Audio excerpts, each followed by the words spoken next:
It was midnight when a soft knock shattered the silence, and the nanny at my door said she needed my help, urgently. The night had fallen with a quiet so deep it almost felt physical, pressing softly against the windows and settling over the house like a velvet cloak. I had been curled up on the couch, a book half forgotten in my hands, when the clock struck 12. The world outside was a blur of shadowed lawns and streetlights casting long, lonely streaks across the pavement. Everything was still, too still, until a soft, hesitant knock, pulled me from my thoughts. At first, I thought it might be the wind, rattling the doorframe. But then it came again, deliberate, almost timid, echoing in the hallway. My pulse quickened. I set the book aside and moved toward the door, each step feeling unusually loud against the wooden floor. The knock wasn't forceful, but there was a weight to it, an urgency that made my stomach twist with curiosity and concern. When I opened the door, she was there. The nanny, not the cheerful, easygoing figure I had always known during the daytime, but a woman whose presence at this hour carried a quiet gravity. Her coat was slightly rumpled, the collar turned up against the cold, and her dark hair fell loosely around her shoulders, catching the dim porch light in streaks of soft brown. Her eyes met mine, wide, tired, and raw with unspoken emotion. There was a vulnerability in her posture, a subtle way she leaned on the doorframe, as if the world outside had been too heavy to bear alone. I barely had time to process the sight before she spoke, her voice a whisper edged with urgency. I need your help. It's important. Please. The words were simple, but they carried a weight that made me step aside without hesitation, gesturing her in. As she crossed the threshold, the chill of the night came with her, brushing against my skin and making me shiver slightly. The scent of her, something faintly floral, but grounded, real, hung in the air, subtle and strangely comforting. She moved slowly, deliberately, as if each step required careful thought, and for a moment, I just watched her, noticing the graceful way she carried herself despite whatever had driven her here. There was a pause, almost a heartbeat, where we simply stood in the dim hallway, her hand lightly brushing the strap of her bag as if she needed an anchor. I felt the pull of concern and something else, something quieter, warmer, that stirred deep inside me. The night, once so calm, now seemed charged with possibility, and I realized I was acutely aware of every detail. The soft creak of the floorboards beneath her feet, the way the light caught the curve of her cheek, the faint tremor in her hands. I offered her a seat on the couch, my voice steadier than I felt. Sit down. Tell me what's going on. And as she sank into the cushions, shoulders hunched, eyes flicking toward the floor, I felt the first threads of connection, fragile yet undeniable, stretch between us. The night had just begun, and already, everything felt different, quieter, sharper, more urgent. And somehow, I knew that the world I had known before the door closed behind her with a soft click, sealing us in the quiet warmth of the living room. The night outside seemed distant now, muffled, as if the house itself had absorbed the tension she carried. She moved hesitantly toward the couch, her fingers lightly brushing against the edge of the coffee table, seeking something to steady herself. Every step was deliberate, measured, but there was an unmistakable fragility in her movements that tugged at something inside me. Her eyes, usually so composed, flicked up to meet mine for a moment, then quickly downcast again, betraying a vulnerability I had never seen before. I didn't know who else to turn to, she murmured, her voice tight with emotion. The words were simple, almost fragile, but they landed with unexpected weight. I gestured for her to sit, trying to mask the flutter of concern that had taken root in my chest. She lowered herself onto the couch, and I noticed the way her shoulders curved inward, as if trying to make herself smaller enough to carry the burden alone. Her hands, clasped tightly in her lap, trembled slightly. I wanted to reach out, to place a steadying hand on hers, but hesitated, not wanting to overstep, not yet. Instead, I sat across from her, giving her the space to breathe, to gather herself. She began again, then stopped, taking a shaky breath. Her lips pressed together, and for a moment, she looked as if she might retreat into herself entirely. Then, finally, she spoke. Something's happened, something I can't handle alone. Her eyes glistened with unshed tears, reflecting the dim lamplight like fragile stars. There was no melodrama in her confession, only raw honesty, the kind that makes you lean in closer without realizing it. I could feel the heat of her presence across the small space between us, the subtle warmth radiating from her coat, from the small, human tremor in her movements. I noticed the way her hands clutched the fabric of her sleeve, as if holding herself together through sheer will. It struck me how much strength there was in her vulnerability, the quiet bravery of admitting she needed help. Without thinking, I reached out, letting my fingers brush hers in a tentative, grounding gesture. The contact was brief, light, but enough to convey that she wasn't alone, that I was here. Her gaze lifted to mine then, a flicker of relief and gratitude passing over her features. It was a small, fleeting connection, but it carried more weight than words ever could. We sat in silence for a moment, letting the gravity of the night settle between us. The tension in her shoulders slowly eased, though the anxiety in her eyes remained, a subtle tremor beneath the calm surface. I realized then that this night, this unexpected intrusion, was shifting something between us. The air felt charged, as if every small movement, the tilt of her head, the softness of her voice, the faint scent lingering from her coat, was magnified, drawing me closer in ways I wasn't ready to name. She faltered again, her voice barely above a whisper. And in that pause, I understood the unspoken truth. She needed more than help with whatever had brought her here. She needed someone to witness her fragility, someone who could hold space for her. And for reasons I couldn't fully explain, I knew the room was bathed in the soft glow of a single lamp, shadows curling around the corners like quiet spectators. Outside, the wind whispered against the windows, but inside, the world had contracted to just the two of us. She was sitting on the couch, tense and hesitant, while I knelt beside her, attempting to help her with the task that had brought her here, something small yet urgent, the kind that required care and precision. Our hands brushed several times, light contact that made both of us acutely aware of the other. When she reached for a pen and my fingers lingered over hers, there was a pause, a suspended heartbeat. The brush of her skin against mine was electric in its subtlety, warm, soft, alive. I had to swallow to keep my voice steady as I handed her what she needed, noticing the delicate curve of her wrist, the way her sleeve fell just short of her hand, revealing skin that seemed to glow in the lamp's light. She worked slowly, deliberately, and I watched, careful not to interrupt, but unable to ignore the rhythm of her movements. Every so often, our knees brushed, a casual, accidental touch that neither of us moved away from. The closeness was dizzying in its simplicity, proximity without words, connection without confession. I felt the warmth radiating from her as she leaned slightly forward, unaware of how tangible the tension had become. At one point, she shifted, and the edge of her shoulder pressed lightly against my arm. I froze for a heartbeat, feeling the steady pressure, the quiet insistence of her presence. Her hair brushed my cheek as she bent to retrieve something from the floor, a faint scent of her shampoo and the crisp night air she had brought in lingering between us. It was intimate in a way neither of us acknowledged, a silent conversation of bodies speaking louder than words. "Here," she said softly, passing me a paper that trembled slightly in her hands. I took it, and our fingers met again, brushing, holding just a second too long. I noticed the subtle rise and fall of her chest as she breathed, the way her gaze flickered toward mine before darting away. There was an honesty there, unspoken but impossible to ignore. She trusted me, leaned on me, and in that trust, something fragile and powerful had begun to take shape. We worked in quiet, the room filled with small sounds, the scratch of pen on paper, the rustle of her coat as she adjusted herself, the faint hum of the lamp. Each sound seemed magnified, each movement charged with subtle energy.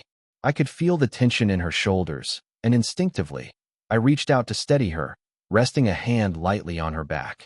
She didn't pull away, she leaned into it just slightly, a quiet surrender that spoke volumes. By the time the task was done, the air between us had shifted. The urgency that had brought her to my door still lingered, but it had softened into something else, a quiet, unspoken connection. Our eyes met briefly, a a lingering look that carried more meaning than any words could. In that silent tension, the first threads of trust, and perhaps something more, had woven themselves between us. The night outside no longer felt empty or distant. It was full, charged with possibility, every small touch and glance amplifying what neither of us dared to say. To be that person. After the immediate urgency had passed, the room seemed quieter than before, almost reverent. She sank into the couch, still tense, still processing what had brought her here. I sat across from her, the distance minimal but deliberate, giving her room while also subtly bridging the invisible space that had grown between us and the chaos of the night. The lamp's warm glow softened the edges of the room, casting a gentle light over her face, highlighting the faint lines of worry that made her look older, wiser, and more beautiful all at once. I don't usually ask for help, she admitted softly, her voice barely above a whisper. Her fingers traced the rim of her coffee mug in absent-minded circles, the porcelain warm beneath her palms. There was a pause, a delicate hesitation, as if she feared that speaking would unravel something fragile within her. Her eyes flickered up to meet mine, and in that brief gaze, I saw a mixture of shame and relief, an admission that she was letting someone see her unguarded. I've always managed on my own, she continued, a faint laugh escaping her lips, tinged with vulnerability. But tonight, I just couldn't.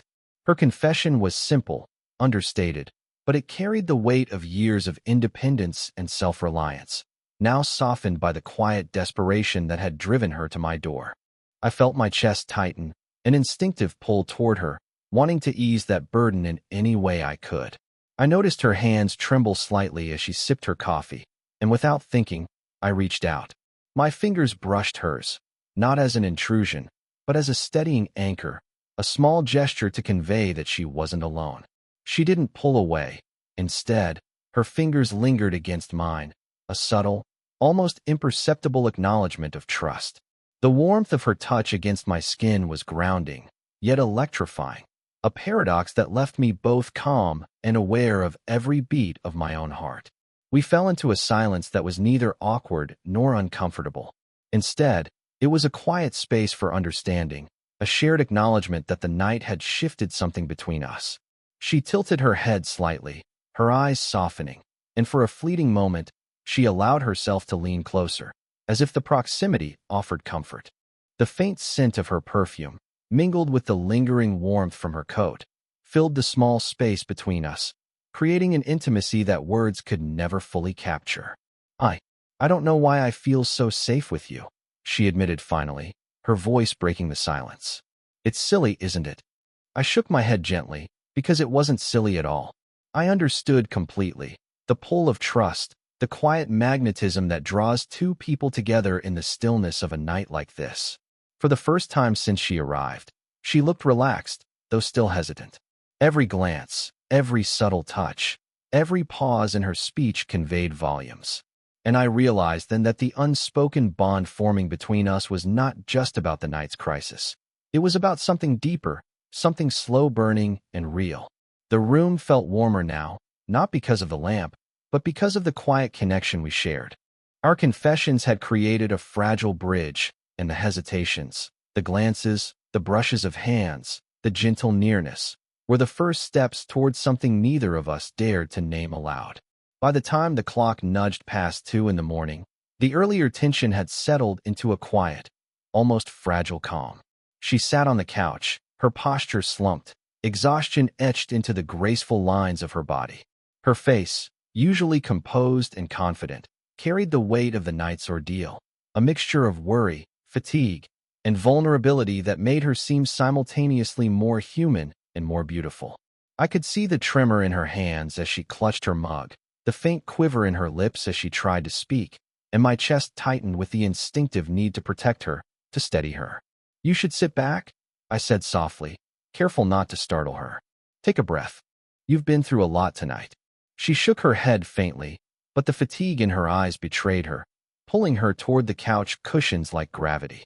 I moved closer, instinctively offering my support without forcing it, letting her lean against me if she needed. And then it happened. Her defenses cracked. Her shoulders sagged entirely, her head lowering slightly, and a shiver passed through her. The weight of the night's emotions, the panic, the fear, all seemed to converge in that moment. I reached out immediately, letting my arm brush against hers, offering steady, silent support. She allowed it, leaning lightly into my side. Her head rested just above my chest, and I felt the quiet, uneven rhythm of her breathing. The warmth of her body pressed against mine was comforting, grounding, yet it carried an intensity that made my pulse quicken. Her fingers twitched against the fabric of my shirt, uncertain, seeking anchor, and I hesitated only a heartbeat before letting my hand rest lightly over hers. The contact was subtle but significant, a reassurance that she wasn't alone, that she could release the weight she'd been holding so tightly. I noticed the faint scent of her hair as it brushed against my arm, the softness of her cheek against the cotton of my shirt, and the steadying pressure of her body leaning toward me. "It's okay," I whispered, my voice low and sincere. "You don't have to hold it all in yourself." There was a pause, a fragile silence that stretched just long enough to make the room feel smaller, warmer, charged with intimacy. She took a trembling breath, then another, and slowly, almost imperceptibly, she began to relax. Her body softened against mine, and a quiet sigh escaped her lips, a small but undeniable release. We stayed like that for a few minutes, just letting the stillness carry us. The world outside seemed distant, muted by the closeness between us. Each subtle movement, her hand brushing mine, the faint press of her shoulder against my arm, the tilt of her head as she sought the quiet steadiness of my presence, was loaded with unspoken emotion. There was trust, vulnerability, and a nascent desire all wrapped into one fragile, glowing moment. Finally, she lifted her head, eyes meeting mine, and for a brief instant, the exhaustion and worry gave way to something else, a shared understanding, a silent acknowledgement of the connection that had deepened between us. It wasn't dramatic, it wasn't overt, but it was real, and it was warm.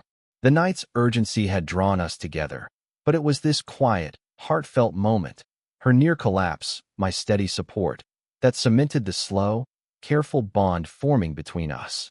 The room felt lighter the next morning, though the night's shadows still clung to the corners, softened by the first pale streaks of dawn filtering through the curtains. We sat across from each other, a quiet intimacy settling between us. The urgency that had driven her to my door had passed, leaving only the remnants of emotion, trust, and a subtle tension neither of us had yet named. She leaned back slightly, a small, almost shy smile tugging at the corner of her lips. I don't think I realized how much I needed someone tonight," she said, her voice low but steady. Her fingers toyed with the edge of her sleeve, a small nervous gesture that somehow made her seem even more approachable, more human. I noticed the faint warmth of her cheeks, the delicate glint of her eyes in the morning light, and felt an almost magnetic pull toward her. "I'm glad you came to me," I replied softly, careful to let the words carry sincerity without pressure. It means something, that you trusted me." The weight of my own honesty hung in the air, unspoken yet undeniable, bridging the distance between us. We didn't need to explain it.